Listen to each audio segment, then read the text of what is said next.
Welcome to ABC campus. आज हम IS 12 income taxes में ऑटम 2020 की अटेम्प्ट से एक पास्ट एग्जाम का क्वेश्चन कर रहे हैं जिसका टाइटल है दुआ लिमिटेड। तो क्वेश्चन का डाटा ये है कि Dua limited is in the process of finalizing its financial statement for the year ended 31 December 2019। The following information have been gathered for preparing the disclosures relating to taxation. First information में accounting loss before tax for the year amounted to rupees 140 million और जो amounts इसमें included हैं उनके बारे में बताया हुआ है। इसके बाद सेकंड इन्फॉर्मेशन में movement of own property plant and equipment दी हुई है 2019 की, जिसमें opening balance, addition, impairment, depreciation, disposal और क्लोजिंग बैलेंस दिया हुआ है। ये बताया हुआ है कि इम्पेयरमेंट अलाउड नहीं होगी टैक्स पर्पज के लिए। और difference of ₹20 million in addition represent foreign exchange loss on acquisition which was considered as part of the cost of the asset as per tax law, यानी टैक्स के हिसाब से उसको कैपिटलाइज किया गया, अकाउंटिंग में हमने उसको एक्सपेंस बनाया। थर्ड इन्फॉर्मेशन है as per tax laws research expense allowable होते हैं नेक्स्ट ईयर में। फोर्थ इन्फॉर्मेशन है कि रेंट एक्सपेंस पेमेंट बेसिस पर अलाउ होता है। फिफ्थ इन्फॉर्मेशन है कि as on 31 December 2018 DL had carried forward tax losses of ₹90 million against which DL had always expected that it is probable that future taxable profit will be available। तो unused tax losses का carry forward है। इसकी वजह से 2018 में defer tax asset rise हुआ होगा और क्योंकि फ्यूचर टैक्सेबल प्रॉफिट भी अवेलेबल थे एंड इट वाज प्रोबेबल कि वो अवेलेबल होंगे। तो इस पे अगर हमारे पास 2019 की हम क्योंकि कैलकुलेशन का डाटा दिया हुआ है तो 2019 में अगर हमारे पास प्रॉफिट आया तो ये लॉस एडजस्ट भी हो जाएगा और 2018 में अनयूज टैक्स लॉसेस की बेस पर डेफर टैक्स एसेट भी रिकग्नाइज होगा। टैक्स रेट हमें दिया हुआ है 35%।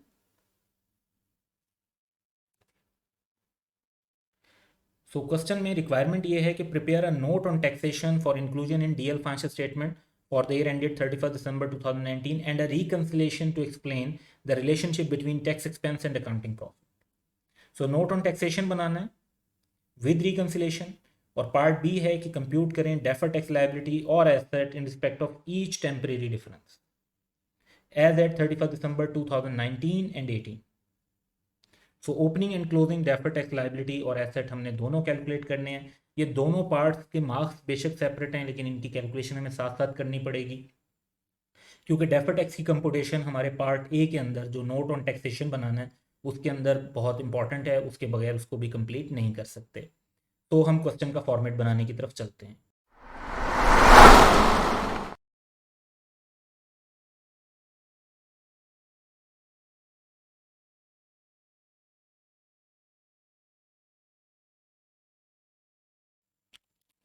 तो एंटिटी का नाम लिखेंगे Dua limited, notes to the financial statement for the year ended 31 December 2019 और हम टैक्सेशन का नोट बना लेंगे। इसके अंदर हमने करंट टैक्स मेंशन करना है और डेफर टैक्स मेंशन करना है और सिंपली इनका टोटल कर देंगे। फिर क्योंकि रिक्वायरमेंट है कि टैक्स रिकन्सिलेशन भी बनानी है जिसमें हम बेसिकली रिलेशनशिप शो करते हैं टैक्स एक्सपेंस का और अकाउंटिंग प्रॉफिट का, तो वो रिफ्लेक्ट करेंगे। हम इसमें जो हमारे पास प्रॉफिट या लॉस है उसको एप्लीकेबल रेट अप्लाई करके tax set applicable rate find out कर लेंगे और फिर हमने उसको टैक्स एक्सपेंस के साथ या जो भी इनकम आएगी टैक्स एक्सपेंस की से रिलेटेड उसके साथ रिकनसाइल करना होगा। और एक वे तो ये रुपीज़ में रिकनसाइल करने का है, एक वे जो है वो परसेंटेज में रिकनसाइल करने का भी है कि यानी सेम रिलेशन जो है वो हम परसेंटेज में भी रिफ्लेक्ट कर सकते हैं जिसके अंदर हम एप्लीकेबल टैक्स रेट लेते हैं और उसको एवरेज इफेक्टिव टैक्स रेट के साथ रिकनसाइल कर देते हैं। तो ये रिकन्सिलेशन बनाने से हमें अपनी कैलकुलेशन की एक्यूरेसी का भी अंदाज़ा हो जाता है क्योंकि ये अगर टैली हो गया तो इसका मतलब है कि हमने कैलकुलेशन एक्यूरेट कर ली है। और पार्ट ए के बाद अब पार्ट बी के फॉर्मेट की तरफ चलते हैं।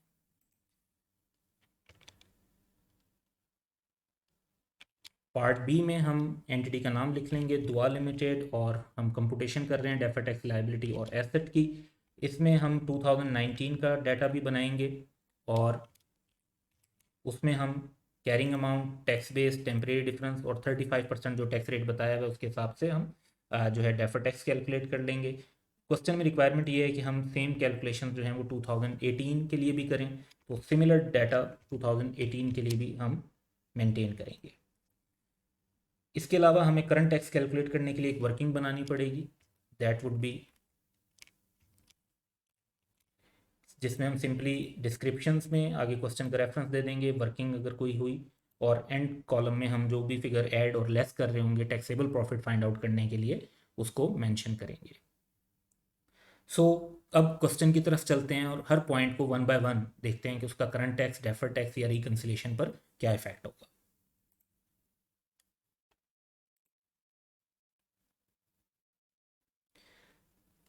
हमारे पास फर्स्ट इंफॉर्मेशन है कि accounting loss before tax for the year amounted to ₹140 million. तो इसको हम करंट टैक्स में मेंशन कर लेते हैं। अकाउंटिंग प्रॉफिट होता है तो उसे भी यही मेंशन करते हैं, और क्योंकि लॉस है तो इसको नेगेटिव में मेंशन करेंगे 140। इसका एक इफेक्ट हमारे डिस्क्लोजर नोट में भी जाएगा, क्योंकि हमने 140 का जो लॉस है इस पर अगर 35% टैक्स लगाते हैं तो हमारे पास टैक्स एट एप्लीकेबल रेट आ जाएगा, दैट वुड बी 49 नेगेटिव, यानी हमें 49 का टैक्स रिफंड मिलना चाहिए था बिकॉज ऑफ दिस लॉस अगर हम एप्लीकेबल रेट अप्लाई करते हैं। तो इसके अलावा अगर हम परसेंटेज में बात करते हैं तो we know that we have a tax rate of 35%, और क्योंकि लॉस है तो हम इसको नेगेटिव में मेंशन कर रहे होंगे। फर्दर डाटा क्वेश्चन का है कि an amount of ₹2 million recovered from a customer whose debt had been written off in 2018 as per tax laws receivable written offs are allowed as deduction। तो यहाँ पर इसका जो टैक्स इम्पैक्ट कोई भी नहीं होगा। उसकी वजह ये है कि हम कह रहे हैं कि हमने लास्ट ईयर राइट ऑफ किया था, टैक्स वाले भी राइट ऑफ को डिडक्शन के तौर पे अलाउ कर देते हैं, तो हमने लास्ट ईयर एक्सपेंस बनाया, टैक्स वालों ने भी एक्सपेंस बनाया, अब उसकी रिकवरी हो गई है तो ऑब्वियसली हम इनकम बनाएंगे और टैक्स वाले भी उसको अब इनकम कंसीडर करेंगे। तो हमारे जो करंट टैक्स के लिए जो प्रॉफिट है और जो अकाउंटिंग का प्रॉफिट है और टैक्स का प्रॉफिट है उसमें कैलकुलेशन का डिफरेंस कोई नहीं है, तो करंट टैक्स पर भी कोई इफेक्ट नहीं होगा। और क्योंकि दोनों सेम पीरियड के अंदर उसको रिकग्नाइज कर रहे हैं तो इसकी वजह से कोई टेम्परेरी डिफरेंस भी अराइज नहीं होगा, तो इस इंफॉर्मेशन का कोई टैक्स के ऊपर इम्पैक्ट नहीं है। नेक्स्ट इंफॉर्मेशन है dividend of ₹16 million earned against equity investment in a UK based company. As per tax laws, this dividend income is exempt from tax in Pakistan as 20% tax was paid in UK। तो 20% tax तो खैर हमें देना पड़ रहा है, जो हमें पाकिस्तान में वो एग्जेम्प्ट हो रहा है, तो हमारा जो नॉर्मल रेट है दैट इज़ 35%, तो हमें 15% का इसके ऊपर जो फ़र्क आएगा जिसे हमें कंसीडर करना होगा। तो इसको इन डिविडेंड की इस इंफॉर्मेशन को इनकॉर्पोरेट करते हैं। हमारे जो पाकिस्तान में टैक्स कैलकुलेट करने के लिए टैक्सेबल प्रॉफिट होगा उसकी कैलकुलेशन में हम इस डिविडेंड को एक्सक्लूड कर देंगे, तो इसको हमने लेस करना है, 16 से हम लेस कर देंगे। और रिकन्सिलेशन के अंदर हमारा लोअर रेट लग रहा है, तो कम रेट लगने का मतलब ये है कि हमारा जो टैक्स है वो कम होगा। वैसे हम लॉस पर ले रहे हैं तो वो नेगेटिव में है, तो नेगेटिव में से इसको लेस करेंगे। तो 16 का डिविडेंड है और हमें जो बचत हो रही है वो 15% की हो रही है, क्योंकि नॉर्मल रेट 35% है, यूके में हमें टैक्स 20% के हिसाब से देना पड़ा। तो दैट वुड बी 2.4 मिलियन। इसको अगर हम परसेंटेज में रिफ्लेक्ट करना चाहते हैं तो हमारी जो 2.4 मिलियन की टैक्स की बचत है इसको प्रॉफिट या लॉस जो हमारा 140 है उससे डिवाइड करेंगे और 100 से मल्टीप्लाई करेंगे ताकि परसेंटेज में वैल्यू आ जाए। That would B 1.71% in terms of tax.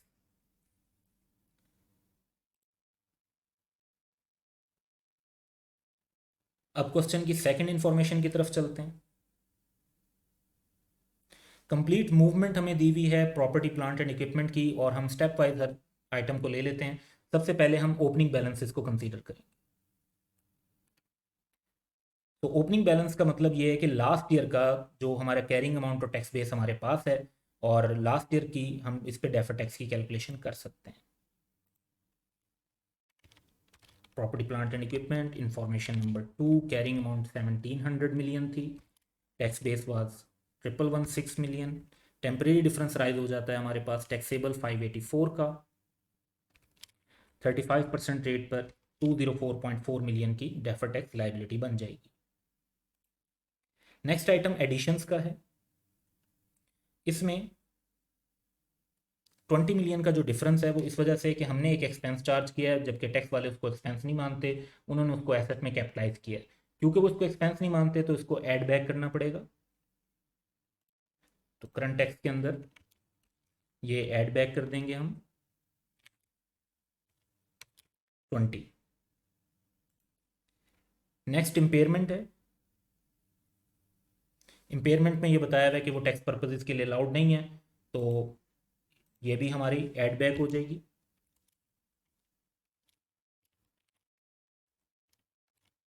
$72। इसके बाद डेप्रिसिएशन है। तो वी कैन सी कि अकाउंटिंग में डेप्रिसिएशन 470 मिलियन की है और टैक्स में 284 मिलियन की है। तो अकाउंटिंग में जो ज़्यादा डेप्रिसिएशन चार्ज हो रही है वो डिसअलाउ हो जाएगी, तो वो भी ऐड बैक कर देंगे।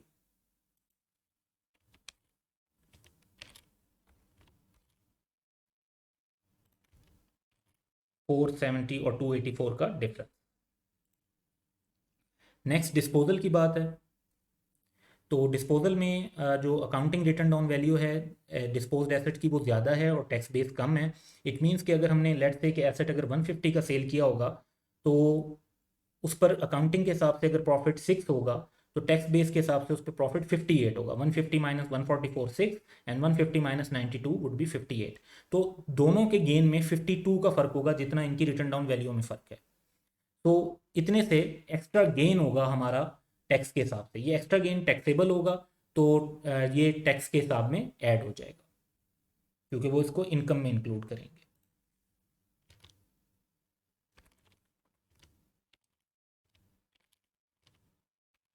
52। इसके बाद हमारे पास क्लोजिंग बैलेंस है। तो ये क्लोजिंग बैलेंस हमारे लिए कैरिंग अमाउंट और टैक्स बेस है। और अब हम करंट ईयर में भी जो प्रॉपर्टी प्लांट इक्विपमेंट है इस पर डेफर टैक्स कैलकुलेट कर सकते हैं।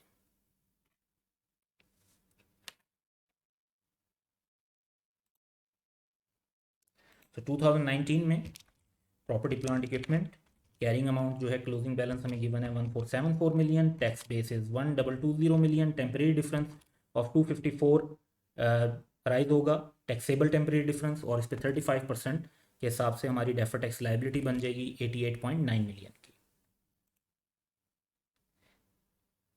इसके बाद इंफॉर्मेशन नंबर 3 है। As per tax laws, research expense for the year is allowable in next year. Research expense for the year amounted to rupees 25 million और लास्ट ईयर 64 मिलियन था। यानी जो हमने लास्ट ईयर एक्सपेंस किया था वो हमें इस साल में अलाउ होगा और इस साल वाला उससे नेक्स्ट ईयर में अलाउ। तो इसकी एडजस्टमेंट करंट टैक्स और डेफर टैक्स में करते हैं। अब लास्ट ईयर वाला एक्सपेंस जो है वो हमें इस साल में अलाउ होना है।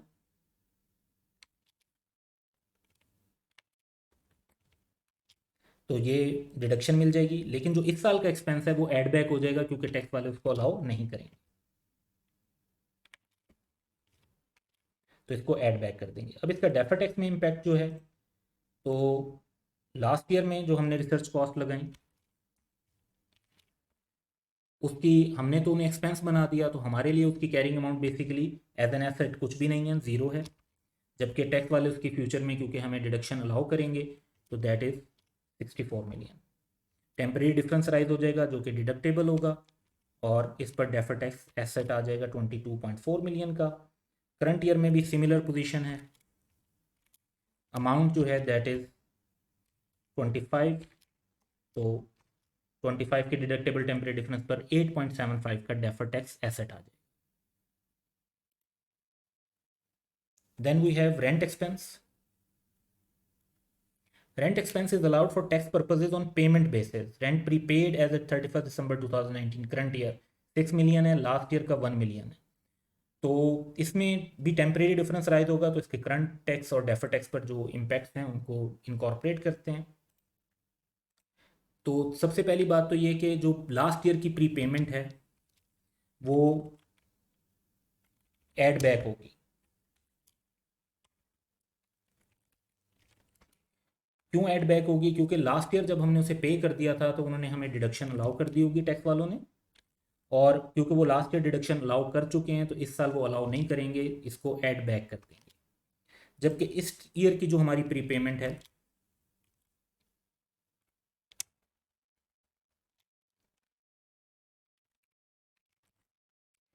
आल्दो कि वो हम नेक्स्ट ईयर में एक्सपेंस बनाएंगे, इस साल में हमने उसे प्रीपेड कंसीडर किया है, टैक्स वाले उसको कैश बेसिस पर अलाउ कर रहे हैं, तो टैक्स में वो हमें डिडक्शन के तौर पर अलाउ हो जाएगी, डिडक्शन मिल जाएगी, तो हम उसको लेस कर देंगे 6।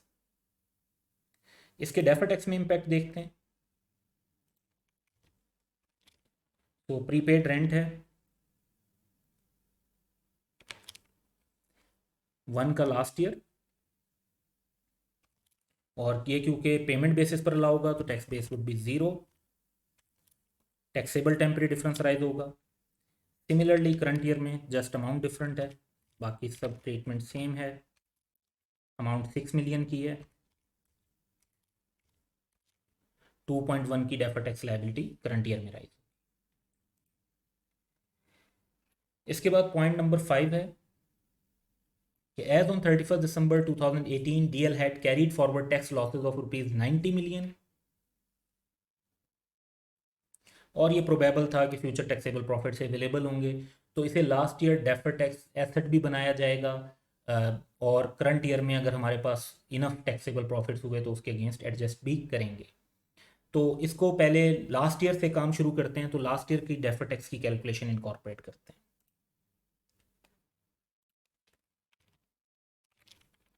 सो लास्ट ईयर का हमारे पास जो डेफर टैक्स लाइबिलिटी बन रही है based on temporary differences, that is 182.35। अब ये लाइबिलिटी है अनयूज टैक्स लॉसेस पर, तो एसेट ही बनता है, तो लाइबिलिटी में से एसेट लेस हो जाएगा, और अमाउंट है 90 मिलियन की अनयूज टैक्स लॉसेस की, तो उस पर 35% कैलकुलेट कर लेंगे, दैट वुड बी 31.5। तो हमारे पास जो नेट डेफर टैक्स लाइबिलिटी बच जाएगी दैट वुड बी 150.85। अब ये हमने लास्ट ईयर की एडजस्टमेंट को इनकॉर्पोरेट किया, but at the same time अब हम इसका करंट टैक्स में इम्पैक्ट देखते हैं। तो हमारे पास करंट ईयर की जो कैलकुलेशंस हैं वो आ गई हैं, तो इस बेसिस पर हम ये कैलकुलेट कर सकते हैं कि 130 का हमारे पास इन सारी वैल्यूज़ को ऐड और लेस करें तो 130 का टैक्सेबल प्रॉफिट है। अकाउंटिंग में लॉस था लेकिन टैक्सेबल प्रॉफिट है 130 का, तो इसमें से 90 का लॉस तो ऑब्वियसली सारे का सारा एडजस्ट हो सकता है।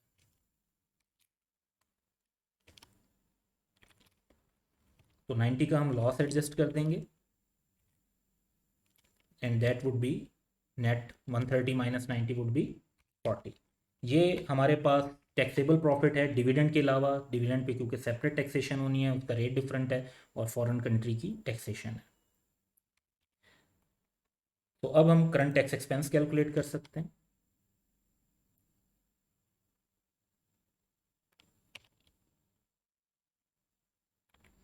जिसमें पहले हम डिविडेंड पे कैलकुलेट कर लेते हैं।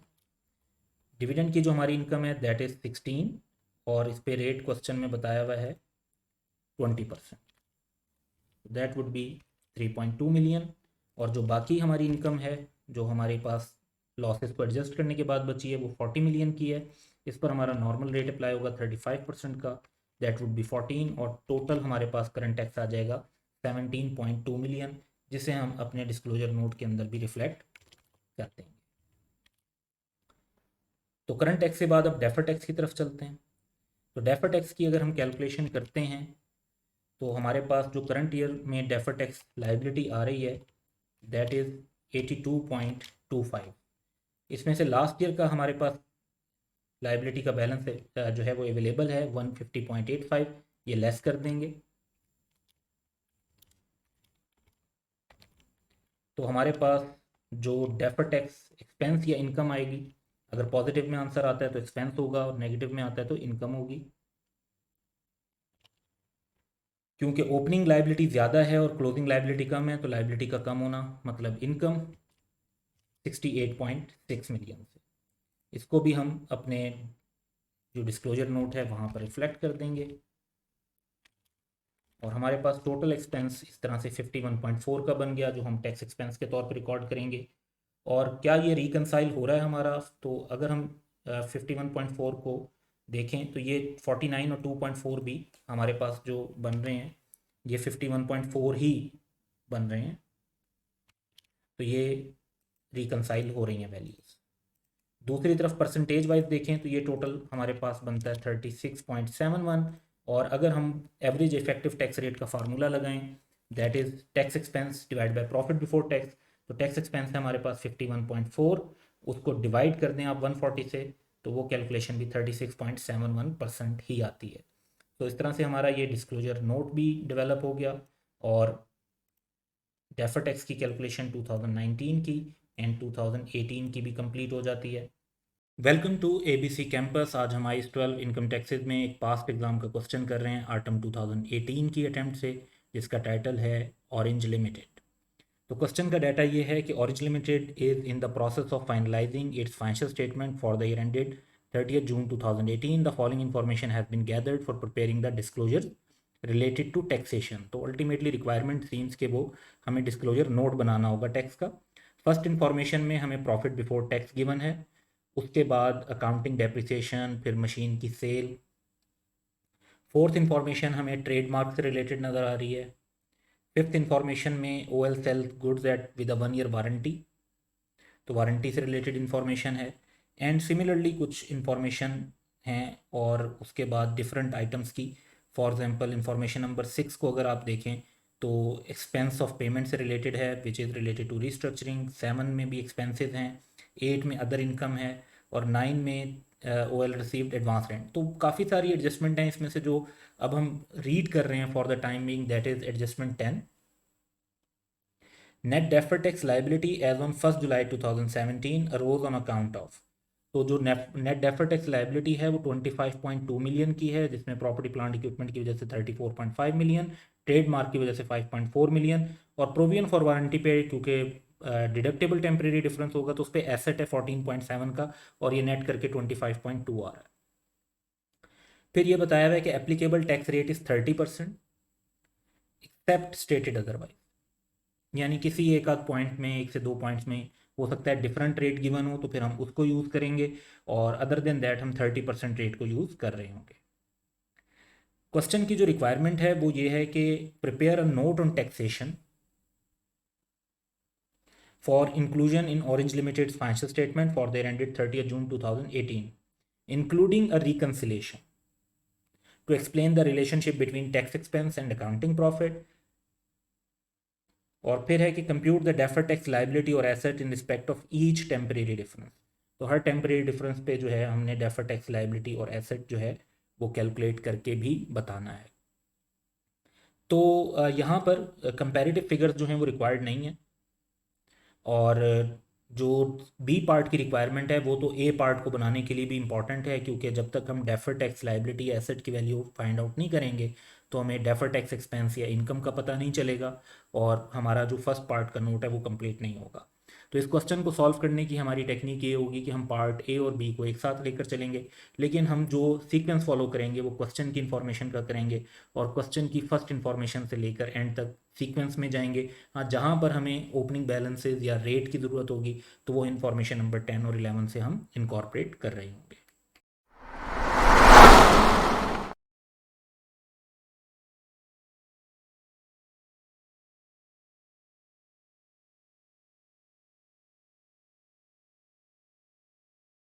तो आंसर का फॉर्मेट पहले डेवलप कर लेते हैं। पार्ट ए की रिक्वायरमेंट है कि हमने ऑरेंज लिमिटेड के लिए notes to the financial statement बनाने हैं 30th June 2018 के।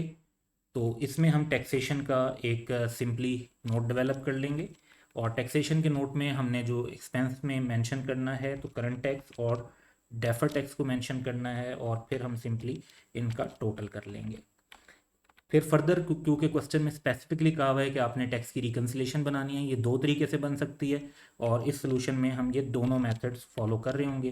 तो एक जो वे है इसको बनाने का वो रुपीज़ में बनाने का है कि हम जो प्रॉफिट के ऊपर एप्लीकेबल रेट होता है उसकी बेस पर इसको कैलकुलेट करते हैं और फिर हमारे पास टैक्स एक्सपेंस आ जाता है, तो उसके साथ इसको हमने रिकनसाइल करना होता है। तो एक तो ये होगा कि हम अमाउंट वाइज इसको रिकनसाइल करें, एक दूसरे तरीके से भी हम रिकन्सिलेशन बनाएंगे और वो परसेंटेज के हिसाब से होगा।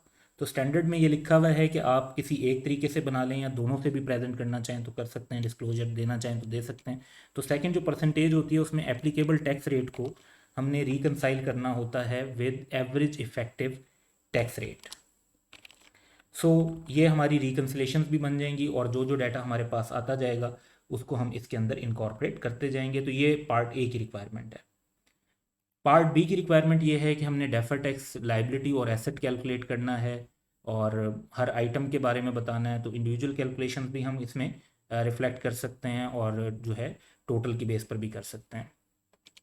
तो पार्ट बी जो हमारा बनेगा उसमें हम एंटिटी का नाम लिख लेते हैं ऑरेंज लिमिटेड, और हमने डेफर टैक्स लाइबिलिटी और एसेट कैलकुलेट करना है एज ऑन 30 जून 2018।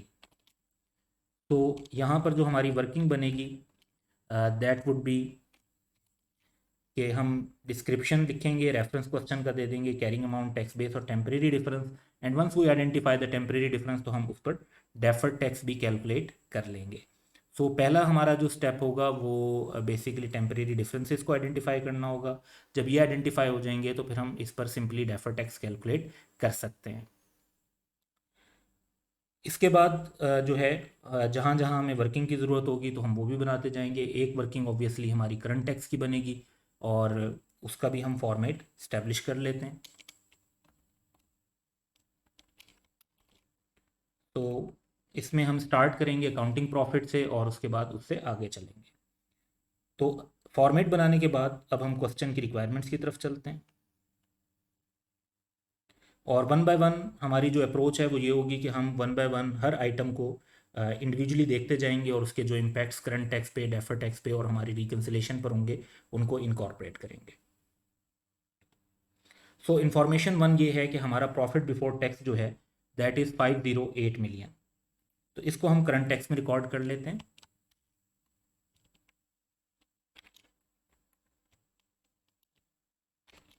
508 मिलियन, और ये चीज़ हमारी रिकन्सिलेशन के अंदर भी रेलिवेंट है, क्योंकि जब हमने टैक्स लेना होता है एट एप्लीकेबल रेट, तो एप्लीकेबल रेट क्वेश्चन में इंफॉर्मेशन नंबर 11 में 30% दिया हुआ है,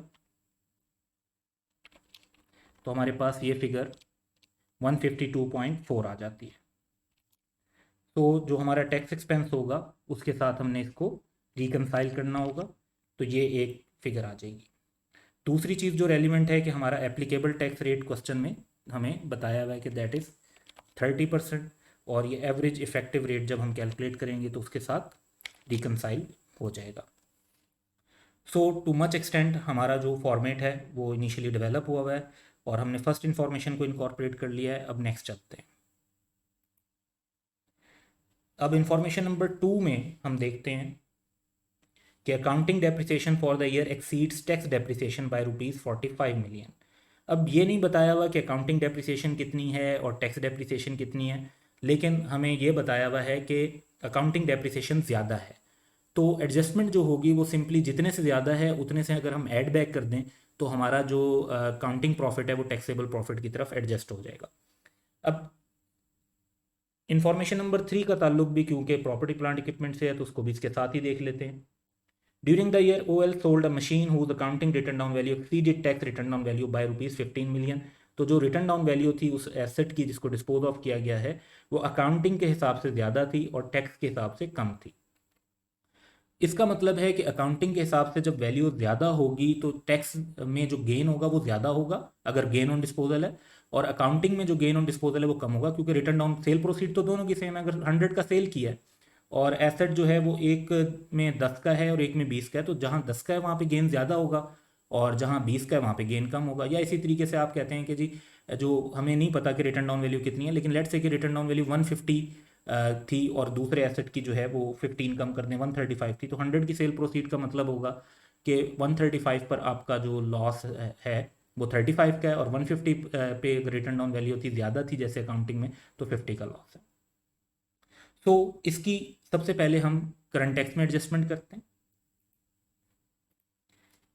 सो अकाउंटिंग में ज़्यादा डेप्रिसिएशन चार्ज हुई है उसको हम ऐड बैक कर देते हैं, दैट वुड बी 45। और इसी तरीके से जो टैक्स के हिसाब से गेन क्योंकि ज़्यादा बनता है, अकाउंटिंग के हिसाब से रिटर्न डाउन वैल्यू ज़्यादा थी तो टैक्स के हिसाब से गेन ज़्यादा बनता है या लॉस लोअर अमाउंट का होगा, तो इसका मतलब है कि हमारी इनकम टैक्स के हिसाब से बढ़ जाएगी बाय 15। अब इन चीज़ों का हमने जो है इम्पैक्ट वो डेफर टैक्स के अंदर भी लेना है, क्योंकि जो चीज़ करंट टैक्स को इम्पैक्ट करती है वो डेफर टैक्स को भी इम्पैक्ट करेगी, और अगर डेफर टैक्स को इम्पैक्ट नहीं कर रही तो फिर वो रिकन्सिलेशन में जा रही होगी। तो डेफर टैक्स में इम्पैक्ट लेने के लिए प्रॉपर्टी प्लांट इक्विपमेंट की हमें जो रेलिवेंट इन्फॉर्मेशन है उसमें ये बताया हुआ है कि नेट डेफर टैक्स लायबिलिटी जो प्रॉपर्टी प्लांट इक्विपमेंट से रिलेटेड है दैट इज़ 34.5। अब ये नहीं बताया हुआ कि कैरिंग अमाउंट कितनी है या टैक्स बेस कितनी है, टेम्परेरी डिफरेंस कितना है। अब हम कैरिंग अमाउंट और टैक्स बेस तो फाइंड आउट कर नहीं सकते इस डाटा की बेस पे, लेकिन टेम्परेरी डिफरेंस जरूर फाइंड आउट कर सकते हैं। तो अगर इस अमाउंट को हम डिवाइड कर दें 30 से, क्योंकि 30% टैक्स को रिप्रेजेंट कर रहा है, तो 1% की वैल्यू आ जाएगी। 100 से मल्टीप्लाई करते हैं तो पूरे 100% की वैल्यू आ जाएगी। तो दैट वुड बी 115, यानी जो हमारा टैक्सेबल टेम्परेरी डिफरेंस था साल के शुरू में, वो 115 का था। ये अमाउंट जब यहाँ से कैलकुलेट हो जाती है तो इसकी बेस पर एक वर्किंग डेवलप कर लेते हैं समझने के लिए सिर्फ, अदरवाइज इसे बड़े शॉर्टकट से भी किया जा सकता है, लेकिन यहाँ पर हमारा मकसद जो है वो इसको क्लियरली एक्सप्लेन करना है। तो हम एक और वर्किंग 2 बना लेते हैं, जिसमें हम प्रॉपर्टी प्लांट इक्विपमेंट की कैरिंग अमाउंट, टैक्स बेस और टेम्परेरी डिफरेंस को डिस्कस करेंगे। तो सबसे पहले हम ये मालूम कर सकते हैं कि प्रॉपर्टी प्लांट इक्विपमेंट पे जो ओपनिंग टेम्परेरी डिफरेंस है वो 115 टैक्सेबल है, जैसे हमने कैलकुलेट किया। और लॉजिक इसकी ये है कि 34.5 का जो टैक्स है वो 30% को रिप्रेजेंट करता है। 30 से डिवाइड किया, 1% की वैल्यू आई, 100 से मल्टीप्लाई किया तो 100% पूरा टेम्परेरी डिफरेंस आ गया। अब हमें ये बात पता चलती है कि अगर टैक्स बेस लेट से अननोन अमाउंट है एक्स अमाउंट, तो कैरिंग अमाउंट उससे 115 से ज़्यादा है, तभी टैक्सेबल टेम्परेरी डिफरेंस आता है। फिर जब मोर डेप्रिसिएशन चार्ज होगी जो कि 45 की है, लेट से कि टैक्स बेस में हमें ये नहीं बताया हुआ कि टैक्स के हिसाब से कितनी डेप्रिसिएशन अकाउंटिंग में कितनी है, लेकिन मोर का बताया हुआ, तो लेट्स अज्यूम कि टैक्स बेस अगर जीरो थी तो जो कैरिंग अमाउंट है वो 45 थी डेप्रिसिएशन की कैरिंग वैल्यू के हिसाब से, तो इसको ज़ीरो ले लेते हैं। तो हमारा 45 से जो एसेट है कैरिंग अमाउंट वाइज वो कम हो जाएगा। सेम, क्योंकि रिटर्न डाउन वैल्यू अकाउंटिंग के डिस्पोजल की ज़्यादा थी, तो अकाउंटिंग में अगर 15 से कम होगा तो टैक्स में 0 से कम होगा। आप यहाँ पे कोई भी फिगर ले सकते हैं। अगर आप टैक्स में अज्यूम करते हैं कि 100 की फिगर है तो अकाउंटिंग में 115 की होगी, तो फर्क जो है वो 15 का ही होगा। और 15 के फर्क का मतलब ये है कि अगर हम ईयर एंड पर कैलकुलेशन करते हैं तो हमारा कैरिंग अमाउंट x प्लस 55 होनी चाहिए, और उसके मुकाबले में जो हमारी टैक्स बेस होगी that would B value x, और इट मीन्स कि 55 का टैक्सेबल टेम्परेरी डिफरेंस अभी भी मौजूद होगा। इसको एक और वे में हम स्ट्रेट फॉरवर्ड भी कर सकते हैं कि हम कहते हैं कि हमारे जो ओपनिंग टैक्सेबल टेम्परेरी डिफरेंस था वो 115 का था, अकाउंटिंग में 45 से ज़्यादा डेप्रिसिएशन चार्ज हो गई तो वो डिफरेंस उतने से कम हो गया, फिर ज़्यादा 15 से डिस्पोजल हो गया तो 15 का ये डिफरेंस भी रिड्यूस हो गया, और अब डिफरेंस सिर्फ 55 का बच गया है टैक्सेबल। इस पर अब हम डेफर टैक्स कैलकुलेट करेंगे। Property plant and equipment working 2 की बेस पर कैरिंग अमाउंट और टैक्स बेस एक्चुअली हमें अननोन है, but we know the temporary difference is 55, तो उसको हम नोट कर लेते हैं।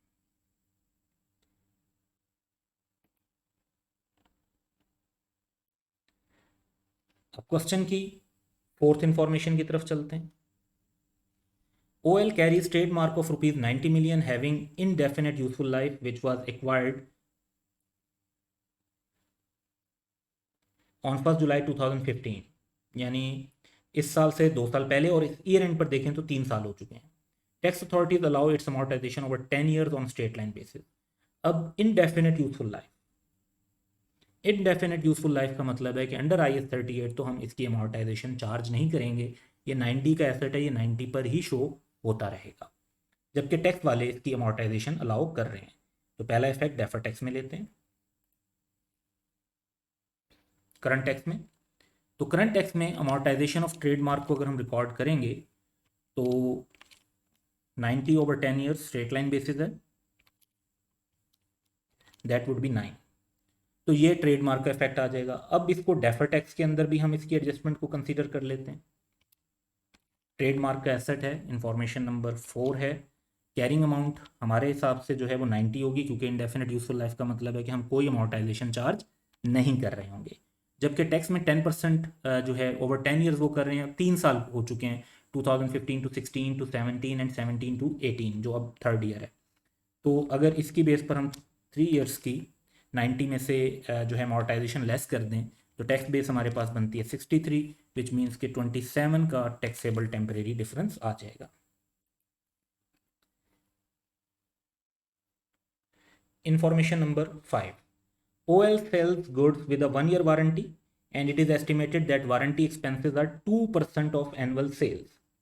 Actual payments during the year related to warranty claims were rupees 54 million. Of these, rupees 38 million pertain to goods sold during previous year. तो 54 में से 38 पिछले साल से रिलेटेड है और बाकी इस साल की सेल से रिलेटेड है. Sales for the year ended 30 June 2018 was 1750. तो सिंपली इसका 2% लेंगे तो हमें प्रोविजन पता चल जाएगी. Under the tax laws these expenses are allowed on payment basis. यानी वारंटी की प्रोविजन को जो टैक्स बेस होगी इसकी दैट वुड बी 0. बट यहाँ पर हमें वारंटी की प्रोविजन की वैल्यू तब पता चलेगी जब हमारे पास ओपनिंग बैलेंस हो, और क्वेश्चन में हमें ओपनिंग बैलेंस नहीं बताया हुआ प्रोविजन फॉर वारंटी का. इसका करंट टैक्स में जो इम्पैक्ट है वो तो स्ट्रेट फॉरवर्ड है, तो उसके लिए भी हमें ये देखना पड़ेगा कि हमारा जो एक्सपेंस है वो बेसिकली कितना बनता है. तो आप ये इन्फॉर्मेशन कि 2% ऑफ एनुअल सेल्स होता है, 54 की पेमेंट हुई है, 38 की लास्ट ईयर की है, इट मीन्स के बाकी जो 16 की है वो करंट ईयर की है, सेल्स 1750 है जिसका हमने 2% लेना है. तो ये इन्फॉर्मेशन हमारे पास है. और एक इन्फॉर्मेशन और देख लेते हैं, दिस प्रोविजन फॉर वारंटी. तो ये जो 14.7 है इसको अगर 30 से डिवाइड करते हैं तो 1% की वैल्यू आ जाएगी क्योंकि 30% टैक्स कैलकुलेट हुआ है, और 100 से मल्टीप्लाई करेंगे तो इसकी फुल वैल्यू आ जाएगी हमारे पास, दैट वुड बी 49. तो इस बेसिस पर इसकी एक वर्किंग बना लेते हैं.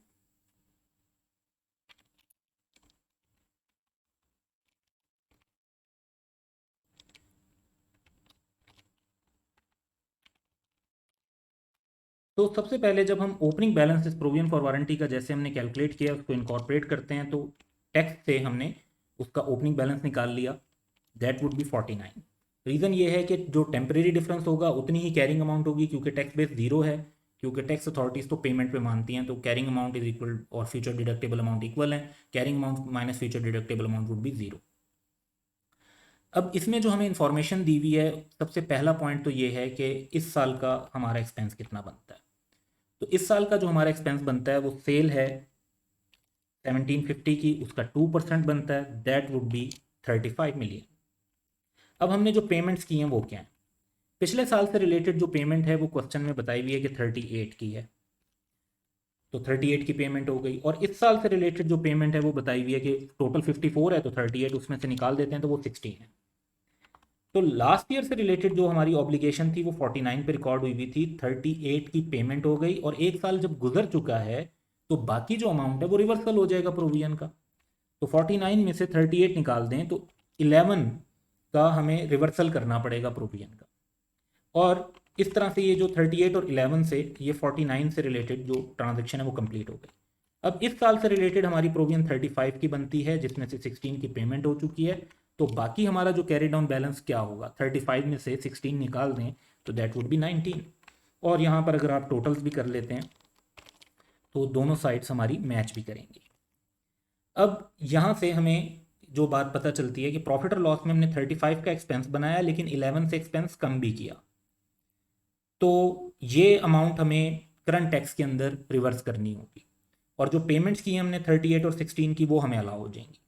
तो इसको हम इनकॉर्पोरेट कर लेते हैं.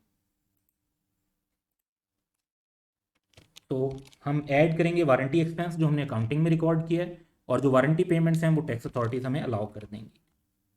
तो इसमें जो हमारे पास फिगर है वो वर्किंग 2 से आएगी, और ये इंफॉर्मेशन नंबर 5 में क्वेश्चन के अंदर दी हुई है. तो 35 का हमने एक्सपेंस बनाया है, 11 का रिवर्स किया है, इट मीन्स कि 24 का एक्सपेंस ऐड बैक होगा. और जो पेमेंट्स हमने टोटल की हैं 54 की प्रीवियस ईयर और करंट ईयर मिलाकर, वो हमें वारंटी पेमेंट्स के तौर पर अलाउड हो जाएंगी. तो 54 की पेमेंट हम जो है वो लेस कर देंगे. और इसके बाद हम देखते हैं नेक्स्ट आइटम कि हमें डेफर टैक्स के अंदर इसका इम्पैक्ट क्या लेना है. तो डेफर टैक्स के अंदर जब हम बात करेंगे तो प्रोविजन फॉर वारंटी हमें रिकॉर्ड करनी है. वर्किंग हमारे पास 3 है इसको यहाँ पे भी हम करेक्ट कर लेते हैं.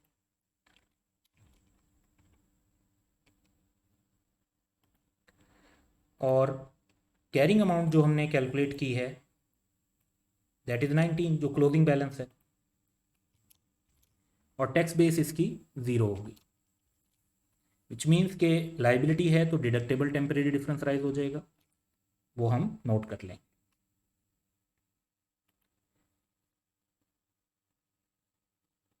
इसके बाद हम इंफॉर्मेशन नंबर 6 पर चलते हैं। During the year, OL expensed out payment of rupees 17.5 million related to restructuring of one of its business segments. As per tax laws, these expenses are to be allowed as tax expense over a period of 5 years. तो हमने तो सारी amount ही expense कर दी, लेकिन tax वाले भी उसे expense मानेंगे, लेकिन वो मानेंगे ओवर 5 ईयर्स।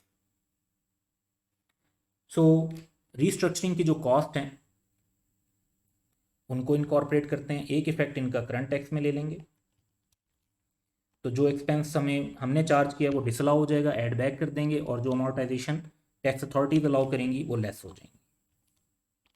इंफॉर्मेशन नंबर 6 की बेस पे तो हमने जो एक्सपेंस चार्ज किया हुआ है 17.5 का है, ये ऐड बैक होगा, और टैक्स अथॉरिटीज ने क्योंकि ओवर 5 ईयर्स अलाउ करना है तो ओवर 5 ईयर्स के हिसाब से ये अमाउंट बनती है 3.5। अब इस पर डेफर टैक्स की बात करते हैं। तो रीस्ट्रक्चरिंग कॉस्ट जो है हमारी, इनकी जो कैरिंग अमाउंट है, क्योंकि हमने तो सारी एक्सपेंस बना दी है तो कैरिंग अमाउंट 0 है, लेकिन टैक्स बेस होगी, क्योंकि टैक्स में उन्होंने 17.5 में से सिर्फ 3.5 अलाउ किया और वो फ्यूचर में बाकी अलाउ करेंगे। तो 14 की ऐसी अमाउंट है जो फ्यूचर डिडक्टेबल अमाउंट है, ये कैरिंग ये हमारी टैक्स बेस बन जाएगी, और हमारे पास इस बेसिस पर 14 का डिडक्टेबल टेम्परेरी डिफरेंस आ जाएगा। इंफॉर्मेशन नंबर 7 देखते हैं। Expenses include accruals of rupees 26 million which will be allowed for tax purposes on payment basis, और cash donation of rupees 5 million which are not allowed as tax expense. तो एक ऐसी चीज, एक ऐसा आइटम है जो अभी अलाउ नहीं हो रहा, वो फ्यूचर में अलाउ होगा जब पेमेंट करेंगे, तो ये टेम्परेरी डिफरेंस है, और एक कैश डोनेशन वो है जो अलाउड ही नहीं है, ये परमानेंट डिफरेंस है। तो करंट टैक्स में तो दोनों का इफेक्ट आएगा।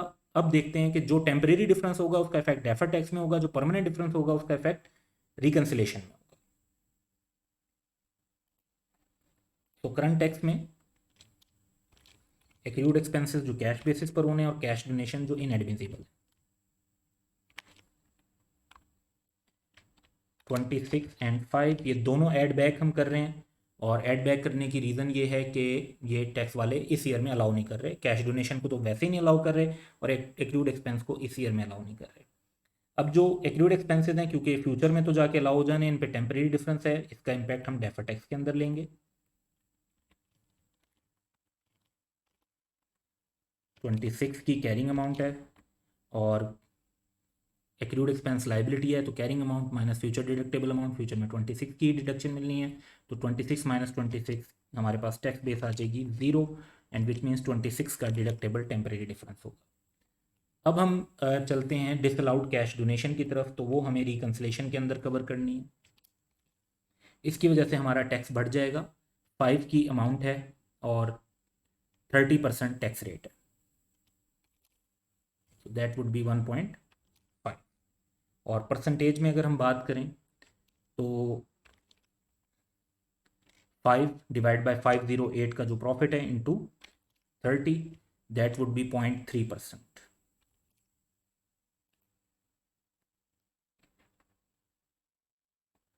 तो अब इंफॉर्मेशन 8 कंसीडर करते हैं। Other income includes commission receivable of rupees 12 million, dividend receivable of rupees 35 million. Both incomes were taxable on receipt basis at 30% up to 30th June 2018 with effect from 1st July 2018, यानी हमारे लिए जो future का time period है defer tax के perspective से, commission income is exempt from tax where as dividend income is taxable at 10% on receipt basis. तो ये दोनों ऐसी हमारे पास इनकम्स हैं जिनके ऊपर आप कह लें कि अभी एक तो टैक्स जो है इस साल में नहीं लगना, क्योंकि ये रिसीट बेसिस पर लगेगा, तो करंट टैक्स में से तो हम दोनों को एक्सक्लूड कर देंगे, दोनों को लेस बैक कर देंगे। अब जो एग्जाम्प्ट हो जाएगी तो फ्यूचर में जिस पे टैक्स ही नहीं लगना, वो तो एक फिर परमानेंट डिफरेंस क्रिएट हो जाएगा, वो हमारी जो एग्जाम्प्ट हो जाएगी कमीशन वाली, उसे हम रिकन्सिलेशन में ले जाएंगे, और जो डिविडेंड से रिलेटेड होगी उस पर भी 10% है रेट का डिफरेंस, उसका रिकन्सिलेशन में जाएगा, लेकिन बाकी जो अमाउंट है वो डेफर्ड टैक्स के अंदर कंसीडर होगी। तो इसको इनकॉर्पोरेट करते हैं। तो पहले करंट टैक्स की तरफ चलेंगे। कमीशन इनकम रिसीट बेसिस पर और डिविडेंड इनकम भी रिसीट बेसिस पर होने की वजह से इनको हम लेस बैक कर देते हैं। अब जो कमीशन इनकम है पहले इसकी बात करें तो क्योंकि ये एग्जाम्प्ट हो गई है तो ये हमारे रिकन्सिलेशन में आएगी।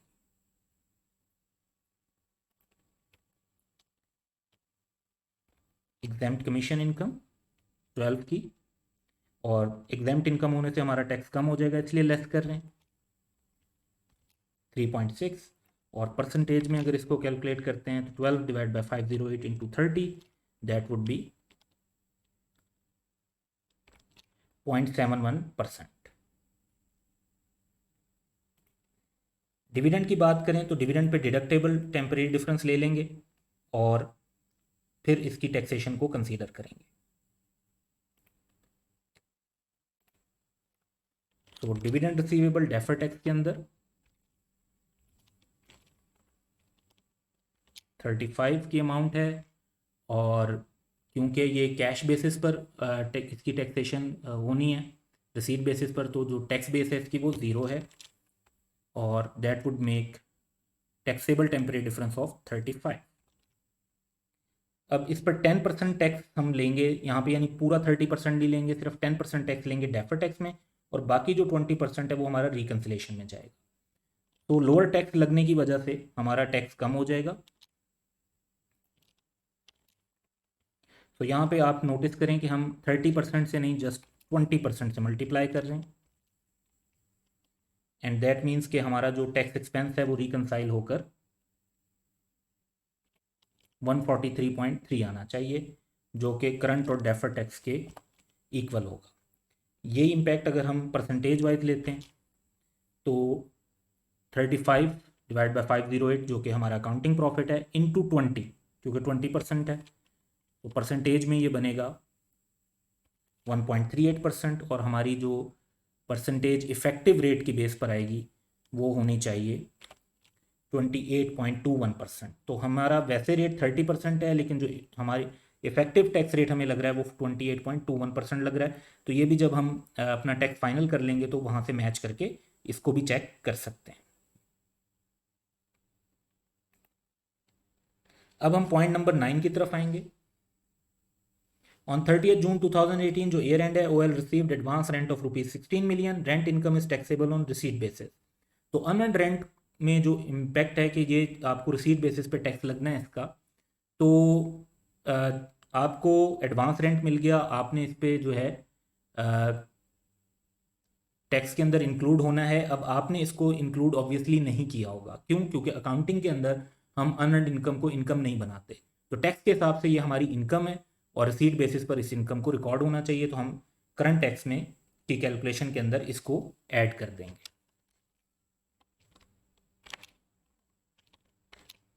16।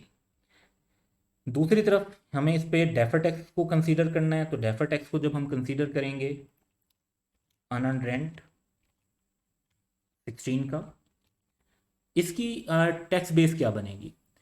अनअर्न्ड रेवेन्यू की या अनअर्न्ड इनकम की जो टैक्स बेस होती है as a liability, that is carrying amount minus revenue not taxable in future. क्योंकि ऑलरेडी रिसीट के टाइम पर टैक्स लग चुका है, हमने इसे करंट टैक्स में इंक्लूड कर दिया है, तो revenue not taxable in future is 16, and 16 minus 16 would be 0, which means के इस लाइबिलिटी पर भी हमारा 16 का डिडक्टेबल टेम्परेरी डिफरेंस राइज होगा।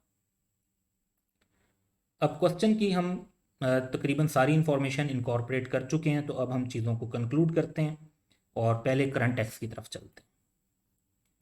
तो करंट टैक्स को अगर हम देखें तो पहले हमें टैक्सेबल प्रॉफिट कैलकुलेट करना है। तो ये सारी एडजस्टमेंट जो हमने की हैं 508 से लेके आगे तक, इसकी बेस पर हमारे पास 543 का टैक्सेबल प्रॉफिट कैलकुलेट हो जाता है। टैक्स रेट क्योंकि 30% है तो सिंपली 543 का 30% ले लेते हैं, दैट वुड बी 162.9। इसको हम अपने आंसर में रिफ्लेक्ट कर देंगे।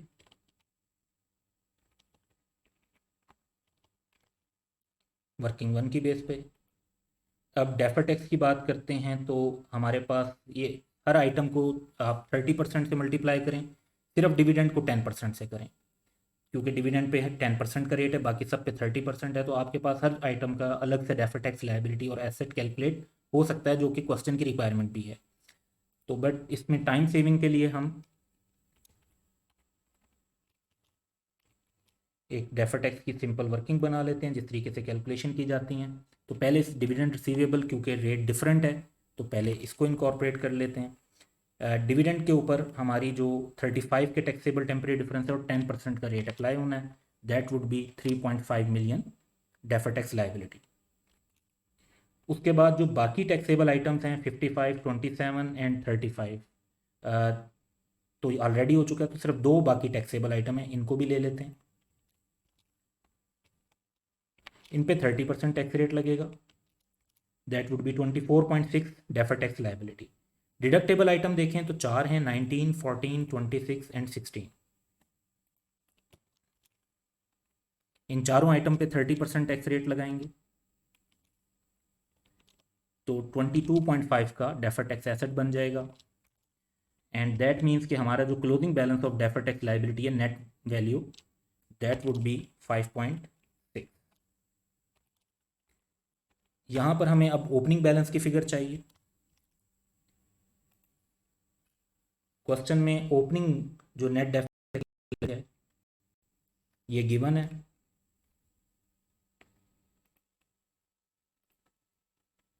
$25.2, और इस बेसिस पर हमारे पास नेट डेफर टैक्स इनकम आ जाएगी 19.6 की। सो पार्ट बी हमारा कंप्लीट हो गया, जिसमें हमने डेफर टैक्स लाइबिलिटी और एसेट सेपरेटली कैलकुलेट कर ली, टेम्परेरी डिफरेंस पर अलग और डिडक्टेबल डिफरेंसेस पर अलग। पार्ट ए की तरफ चलते हैं, तो डेफर टैक्स जो है वो हमने पार्ट बी में कैलकुलेट कर लिया है। डेफर टैक्स इनकम है, दैट इज़ 19.6। तो हमारा जो टैक्स एक्सपेंस बनेगा that would B 143.3, and you can see that this is matching with the reconciliation. तो रिकन्सिलेशन में भी जो हमारा टैक्स एक्सपेंस बना वो 143.3 है, और जो हमारा टैक्स एक्सपेंस फाइनेंशियल स्टेटमेंट्स में रिफ्लेक्ट हो रहा है वो भी 143.3 है। और इस 143.3 को अगर हम डिवाइड करें बाय द प्रॉफिट 508, तो वो भी 28.21% बनता है, तो ये रिकन्सिलेशन भी मैच हो जाती है। तो क्वेश्चन के पार्ट ए की रिक्वायरमेंट थी कि हम टैक्सेशन का नोट बनाएं और टैक्स रिकन्सिलेशन बनाएं, जो हमने एक के बजाय दो मेथड से प्रेजेंट की है। और पार्ट बी की रिक्वायरमेंट थी कि हम डेफर टैक्स की कैलकुलेशन करें, तो हमने टेम्परेरी डिफरेंस कैलकुलेट करने के बाद उस पर डेफर टैक्स कैलकुलेट कर लिया। पार्ट बी वैसे क्लोजिंग बैलेंस पर एंड हो जाना था, लेकिन हमने पार्ट ए को कैलकुलेट करने के लिए यहाँ पे एक स्टेप एक्स्ट्रा किया कि इसको ओपनिंग बैलेंस से कंपेयर करके डेफर टैक्स इनकम भी फाइंड आउट कर ली। That's all for today. Have a good day.